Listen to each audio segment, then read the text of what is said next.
Assalamualaikum warahmatullahi wabarakatuh. Bismillahirrahmanirrahim. Alhamdulillahirabbil alamin. Wal aqibatu lil muttaqin wala udwana illa 'alal zalimin. Asyhadu an la ilaha illallah wahdahu la syarikalah wa asyhadu anna Muhammadan abduhu wa rasuluhu la nabiyal ba'dah. Allahumma shalli wa sallim ala sayyidina Muhammad wa ala sayyidina Muhammad wa ya ibadallah ittaqullaha haqqa tuqatih wa la tamutunna illa wa antum muslimun.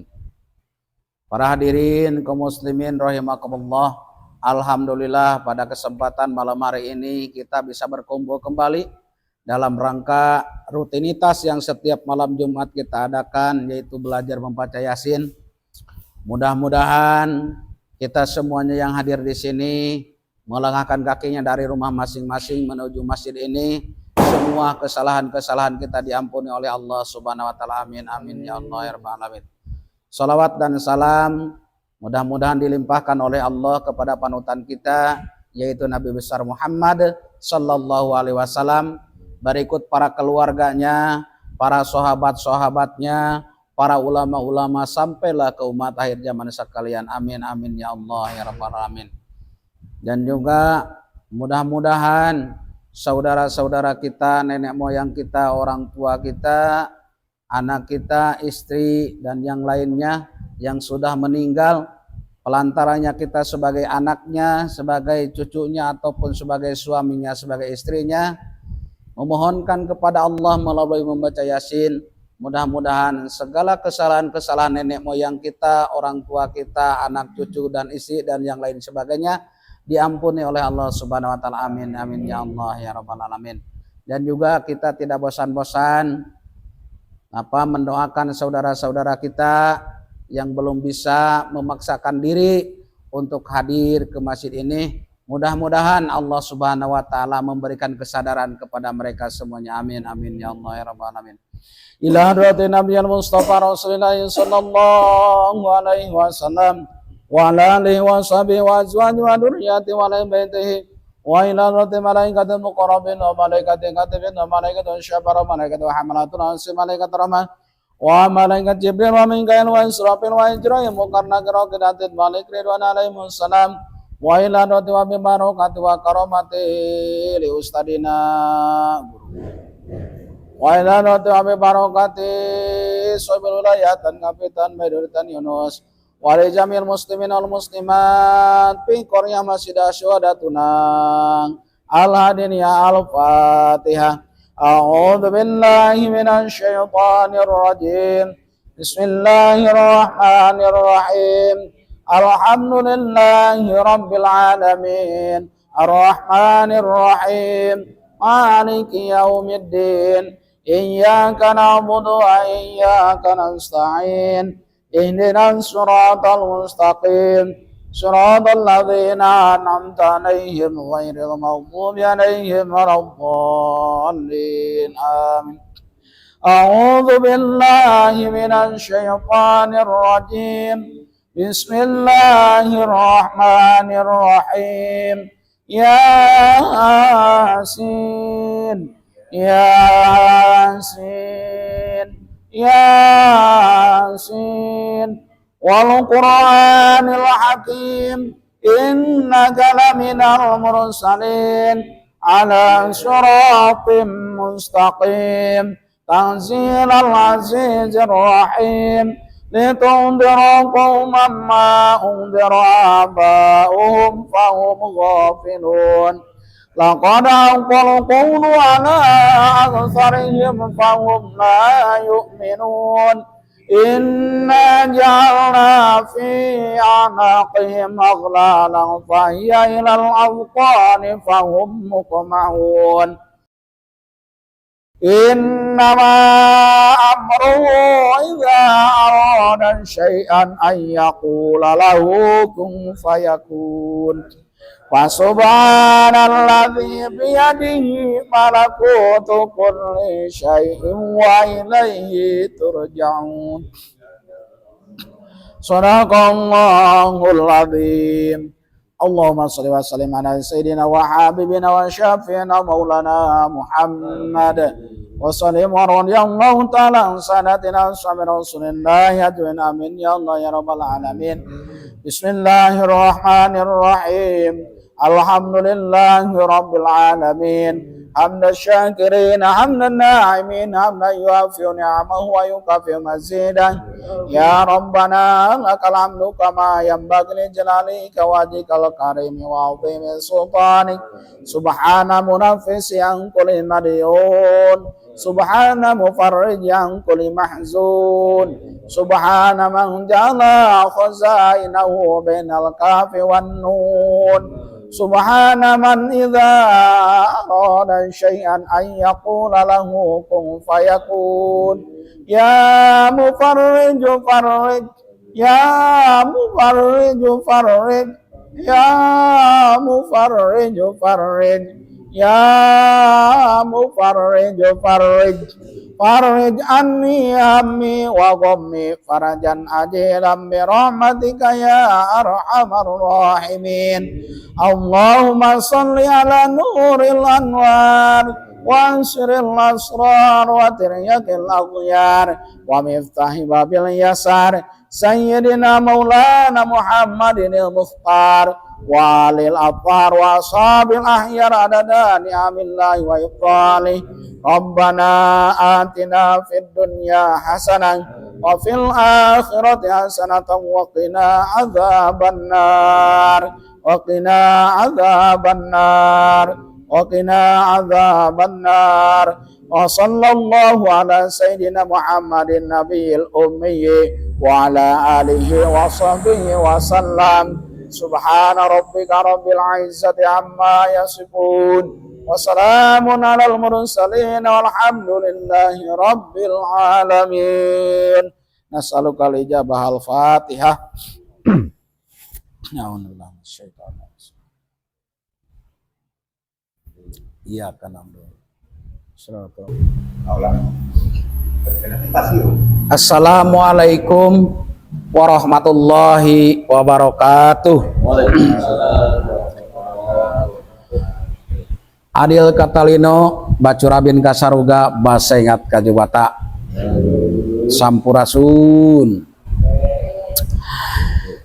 Bismillahirrahmanirrahim. Alhamdulillahirabbil alamin.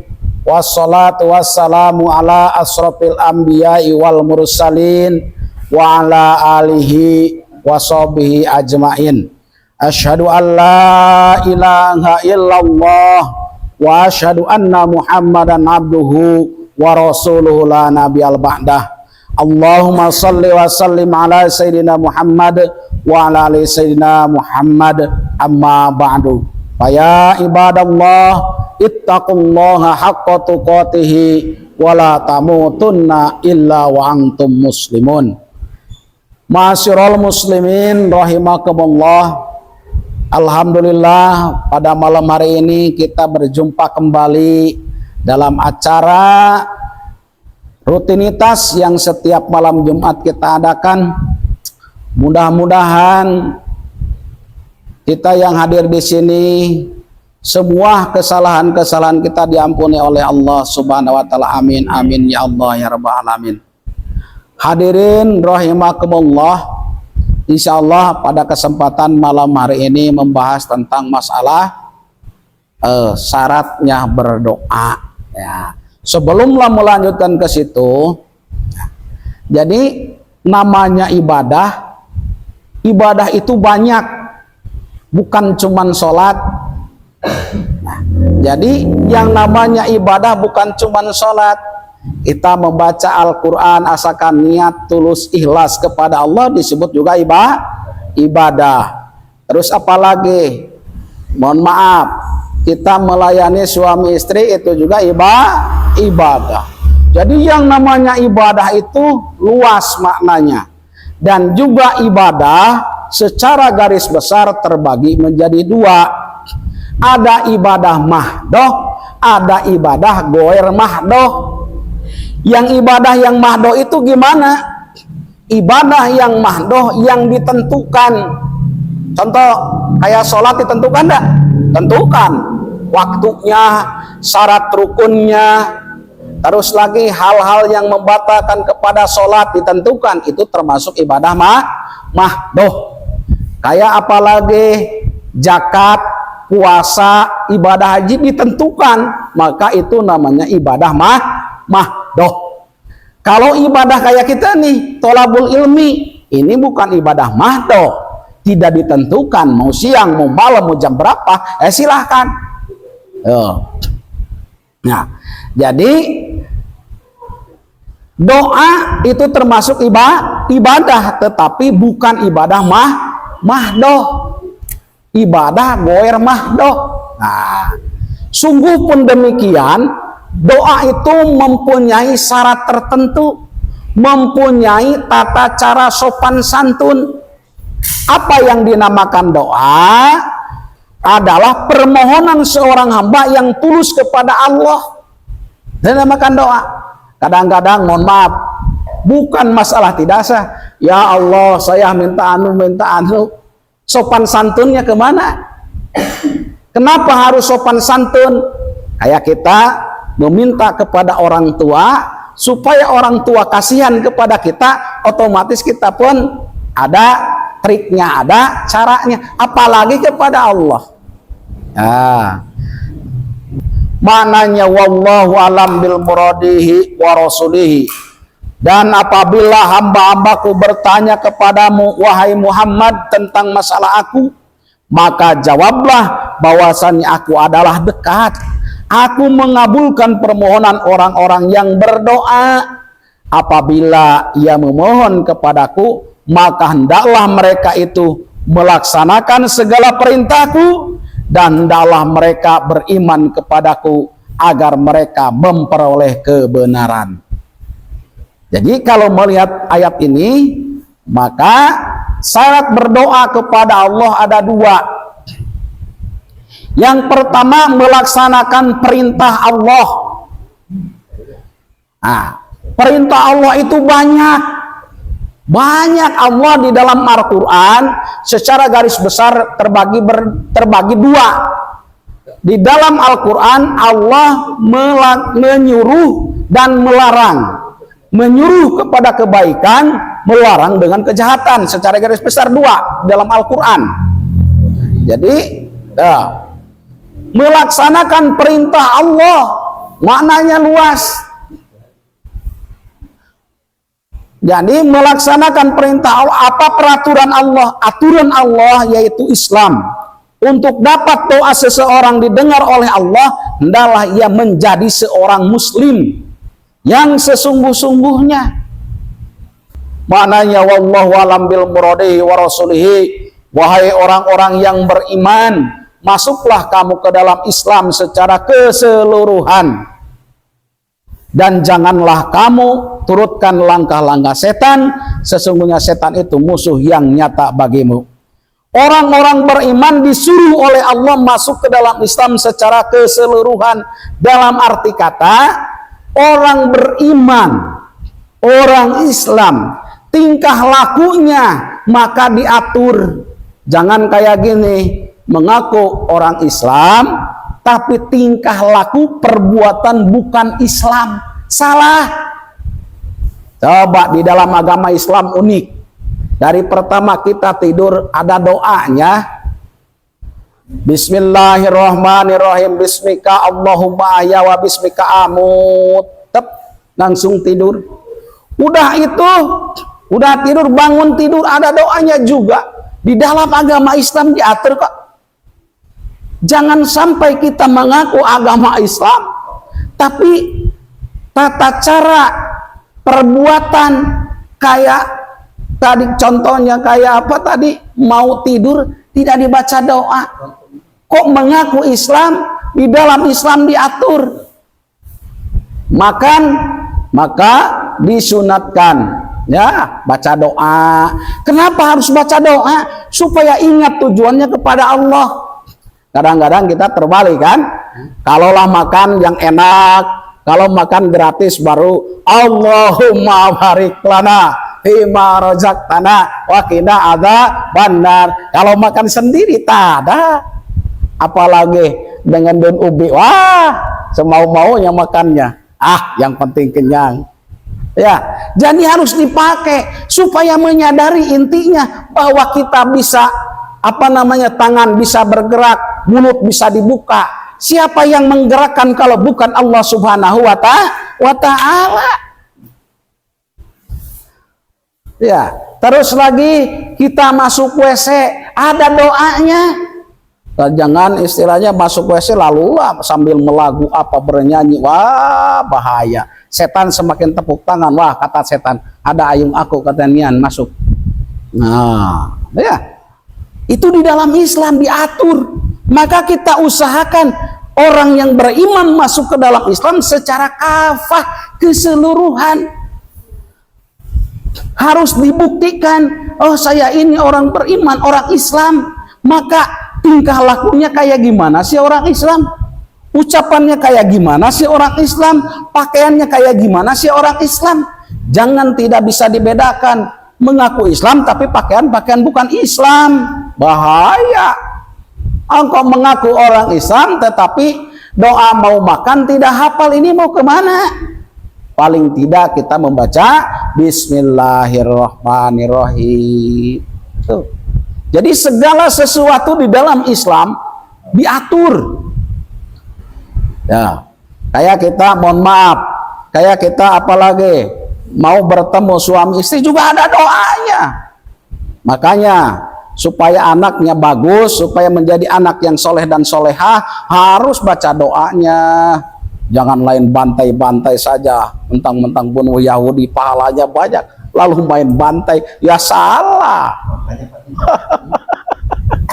Bantai-bantai, jauh ujung-ujungnya anaknya, wah bangkawarah, tidak taat dengan orang tuanya. Salahnya, salah siapa? Jangan nyalahkan kepada anak, koreksi dulu kitanya. Pas prosesnya dulu gimana? Baca ndak bismillah? Walau bismillah gitu kan? Harus baca bismillah. Wah, paling tidak bismillah lah, ta'awud, meminta perlindungan kepada Allah. Ya. Jadi dalam agama Islam diatur. Ya.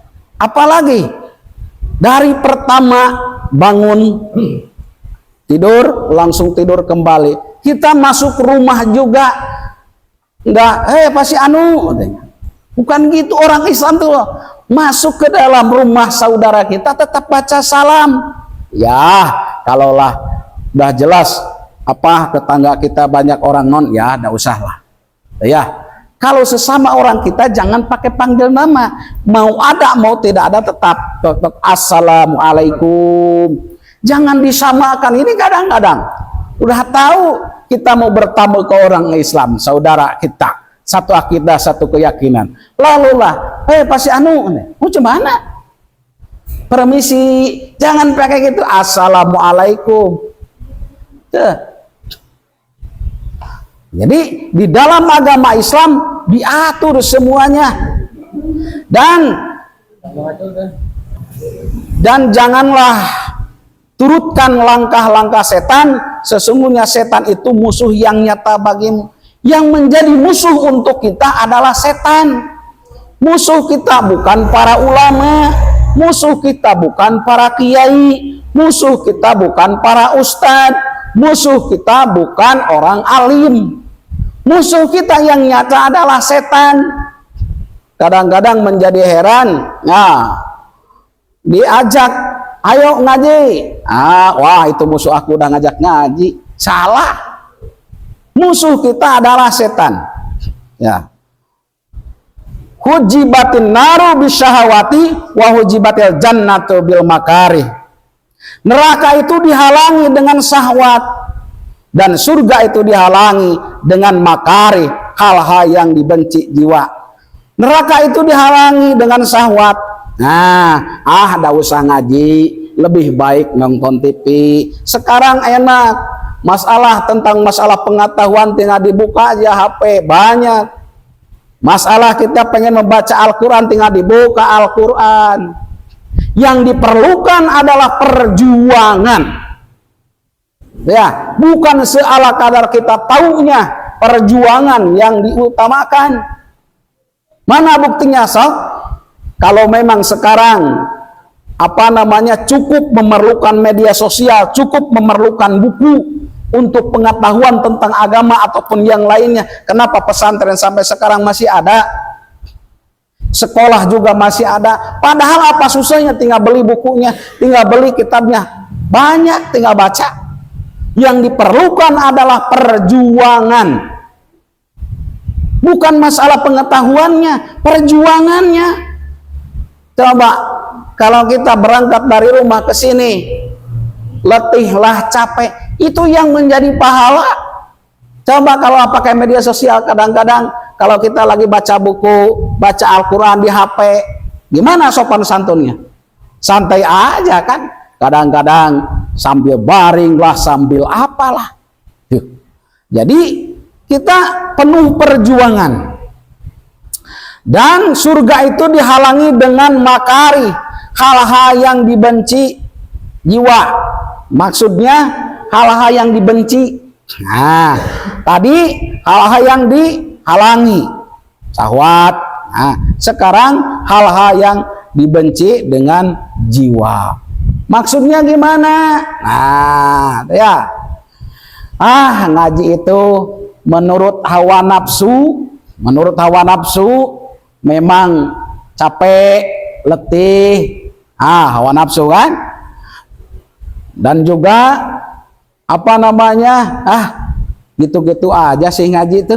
Nah, tetapi kalau kita melawan hawa nafsu dikarenakan niat ikhlas, pengen mencari ridho Allah, pengen mencari pengetahuan, diusahakan, insya Allah. Setan menggoda manusia berbagai cara, berbagai macam. Bukan cuman menggoda kita mau belajar ilmu agama saja, bukan. Kita lagi sholat digoda oleh setan, kita lagi membaca Yasin digoda oleh setan. Ya. Jadi selagi kita hidup di alam dunia, maka digoda oleh setan. Jangan heran, untuk kebaikan ini susahnya minta ampun, dikarenakan setannya banyak. Banyak ya riwayat ini nih. Ada yang mengatakan satu lahir anak cucu Adam, beberapa ribu setan yang ikut. Ada enggak sejarah setan mati? Tidak ada kan? Tidak ada sejarah setan mati dari pertama dilahirkan sampai sekarang. Mungkin kalau kita bisa tembus pandang, mungkin udah berdesakan ini dengan setan. Dari pertama diciptakan sampai sekarang tidak ada sejarah setan mati. Malah sekarang semakin malah semakin merajalela setannya. Kadang-kadang merasuki kepada manusia. Mana buktinya? Perempuan kadang-kadang auratnya udah tada malu, udah kemasukan setan. Nah, banyak. Nah, jadi setan selagi anak cucu Adam masih hidup di alam dunia, berbagai macam cara merayunya pada kita. Tujuannya apa? Tujuannya supaya ibadahnya sia-sia. Contoh, kita sholat, di dalam hati pengen dibilang orang yang hebat, pengen dibilang orang yang rajin. Itu di dalam hati. Itu rayuan setan, sehingga tidak dapat pahala dikarenakan di dalam hatinya bukan ikhlas lillahi ta'ala. Bahasa ikhlas lillahi ta'ala, ikhlas karena Allah itu susah itu. Masalah ngomong siapapun bisa, tetapi pelaksanaan yang paling susah. Jadi musuh yang nyata setan. Yang diperintah ibadah oleh Allah adalah jin dengan manusia. Wa ma khalaqtul jinna wal insa illa liya'budun. Yang diperintahkan oleh Allah beribadah hanya jin dengan manusia. Makanya kita harus ibadah. Jangan sampai tidak melaksanakan ibadah. Yang kedua, syarat berdoa kepada Allah, beriman kepada Allah. Beriman ini, arti iman ini apa? Percaya, meyakini 100% bahwa Allah itu ada. Dan juga tidak cukup saya beriman kepada Allah. Apa dalilnya? Tidak cukup. harus dibuktikan dengan dalil-dalil. Nah, makanya di dalam kitab Tauhid tentang masalah sifat-sifat ketuhanan diceritakan supaya lebih kuat keimanan. Bisa percaya gimana, bisa yakin gimana, dengan dat Allahnya pun tentang masalah sifatan-sifatnya tidak tahu. Bahaya. Coba kita bisa yakin 100% tidak? Kalau misalkan ada berita bahwa hari ini di Pontianak ada pembagian uang, seumpamanya, mendengar gitu, tapi tidak ada berita di medsos, tidak ada orang tidak ramai, cuman mendengar dari salah seorang bahwa hari ini di Pontianak ada pembagian duit. Kira-kira gimana? Percaya enggak? Kan meragukan. Masalah keimanan juga tidak cukup hanya mengaku iman kepada Allah saja. Paling tidak tauhidnya harus dikuasai. Rukun iman ada berapa? Ada 6. Nah, rukun iman jumlahnya ada 6. 1, iman kepada Allah. 2, iman kepada malaikat Allah. 3, iman kepada rasul-rasul Allah. 4, iman kepada kitab-kitab Allah. 5, iman kepada hari kiamat. 6, iman kepada qada dan qadar, baik buruk semuanya datang dari Allah. Nah, itu rukun iman. Ya, harus apa? Saya biasa dengan anak aku dilakukan. Balonku ada 5. Nah, gitu kan lagunya ke situ. Rukun iman, ya. Jadi iman kepada Allah tidak cukup mengaku iman kepada Allah. Iman siapa Allah? Ya pokoknya Allah. Wah. Jadi Allah itu dat yang menciptakan kepada makhluk, dat yang wajib disembah. Tiada lain yang wajib disembah, hanya Allah Subhanahu wa ta'ala. Kadang-kadang kita ini masalah menyembah, banyak yang menyembah kepada harta, yang menyembah kepada jabatan, yang menyembah kepada apalagi, banyak sembahan kita. Mana buktinya? Kadang-kadang tidak takut dengan Allah, tetapi takut kehilangan harta. Padahal yang menciptakan harta, yang menciptakan dunia adalah Allah. Kok kenapa terbalik? Tidak takut dengan Allahnya, malah takut dengan makhluk Allah. Salah. Harus gimana? Lebih takut dengan Allahnya sendiri daripada dengan makhluknya. Contoh, banyak orang-orang yang takut dengan makhluk Allah. Kayak mana? Kayak setan, iblis, hantu. Takut kok, dengan Allahnya tidak takut. Padahal yang lebih sakti siapa? Allah daripada makhluk halus yang lain. Coba bayangkan.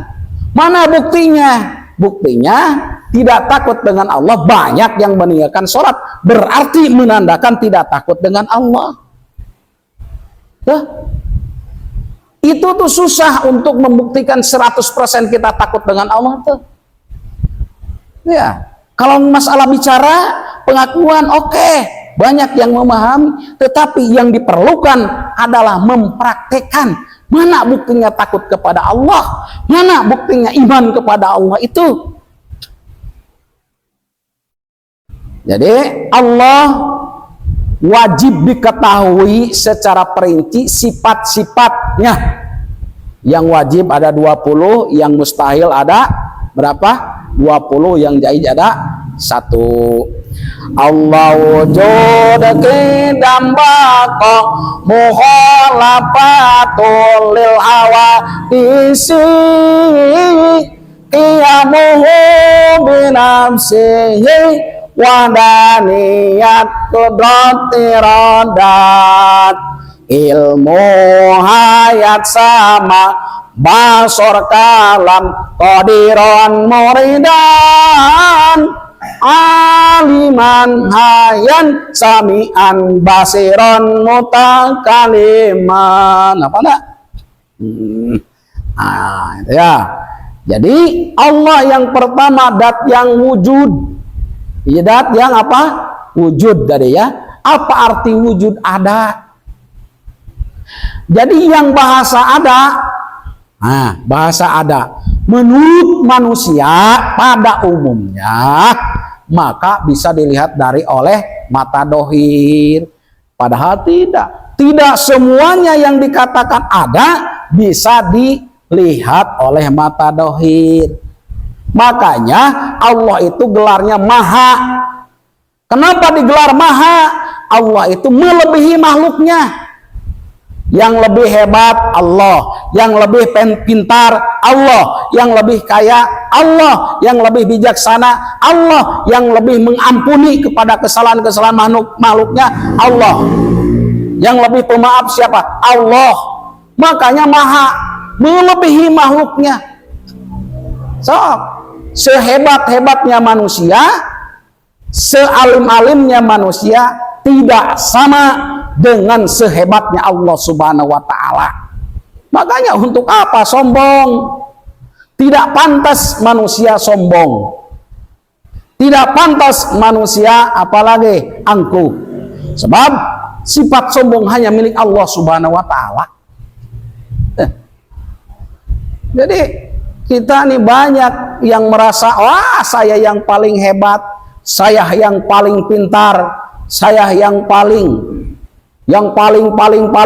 ya, ujungnya yang maling nanti kesananya.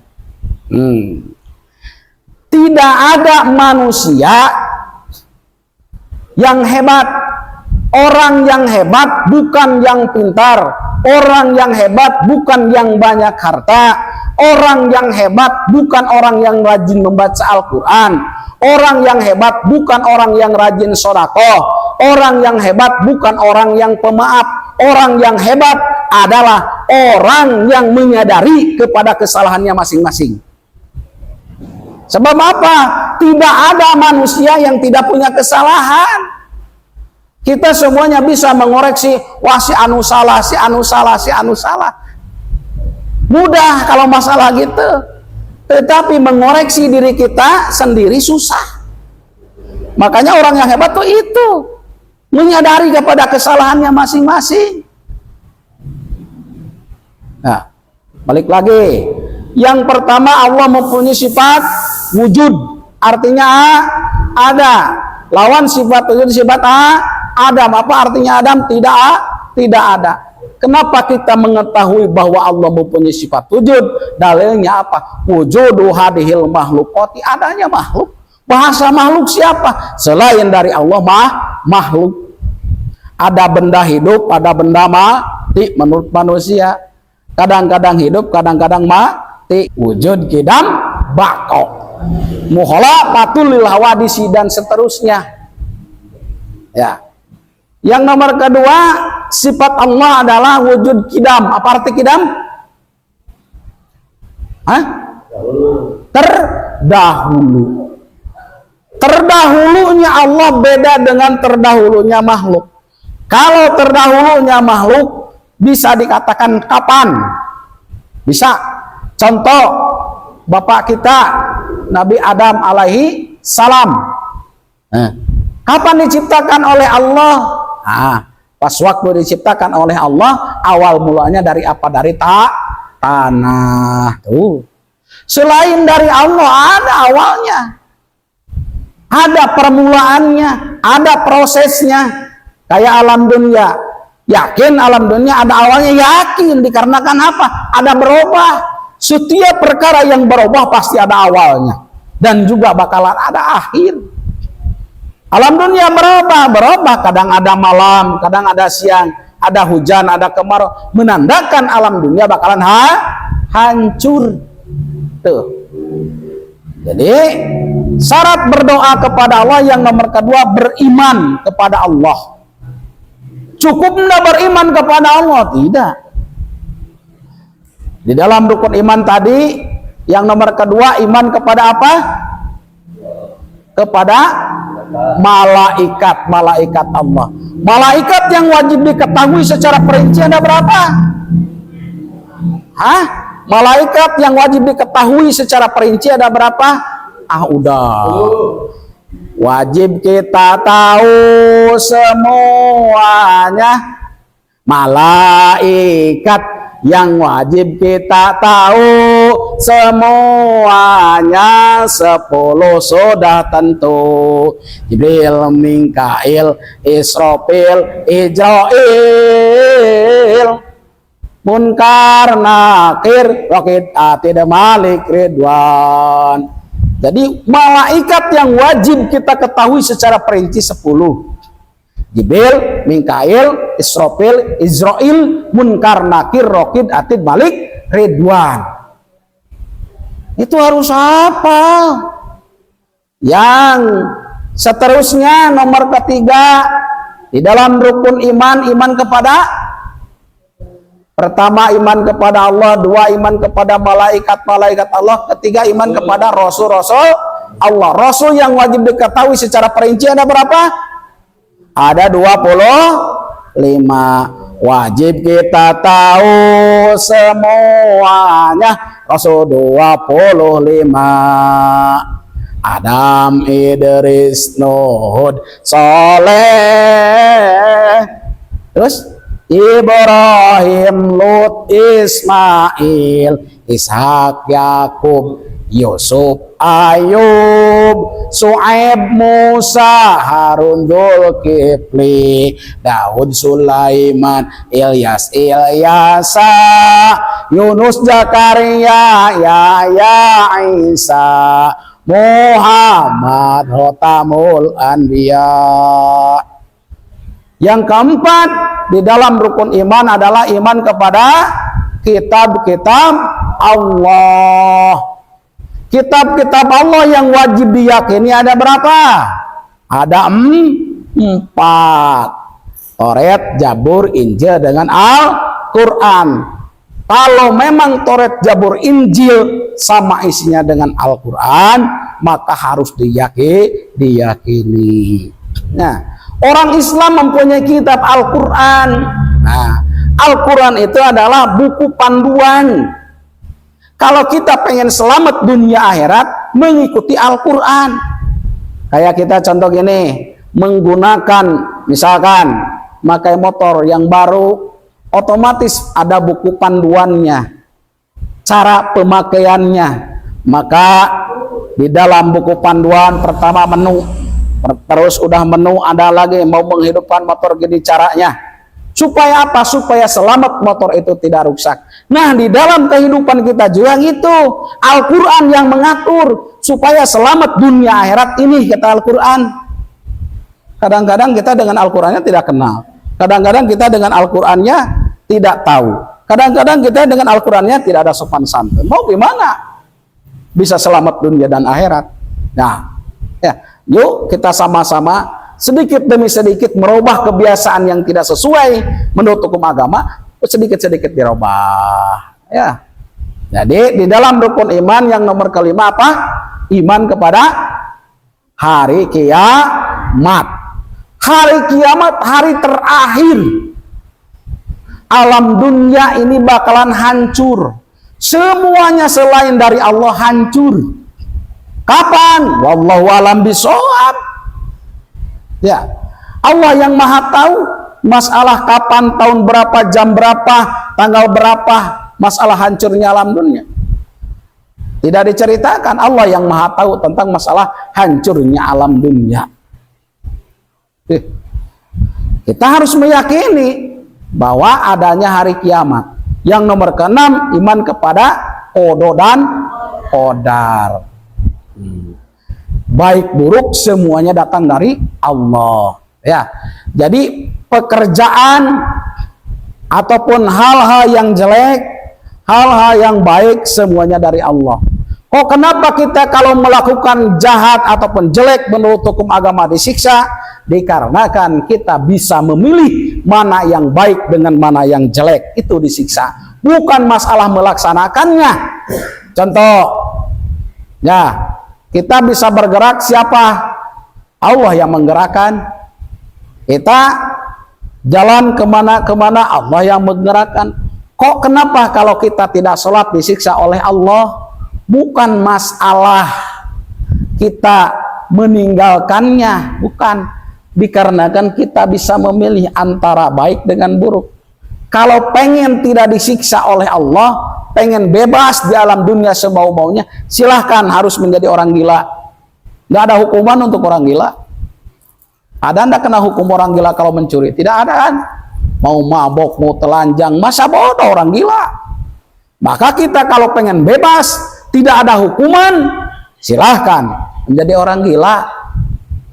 Ataupun kalau ndak menjadi orang gila, menjadi anak kecil baru usia setahun 2 tahun kan, mau telanjang itu ini pun tidak diketawakan. Jadi bukan masalah mengerjakannya, masalahnya kita bisa memilih.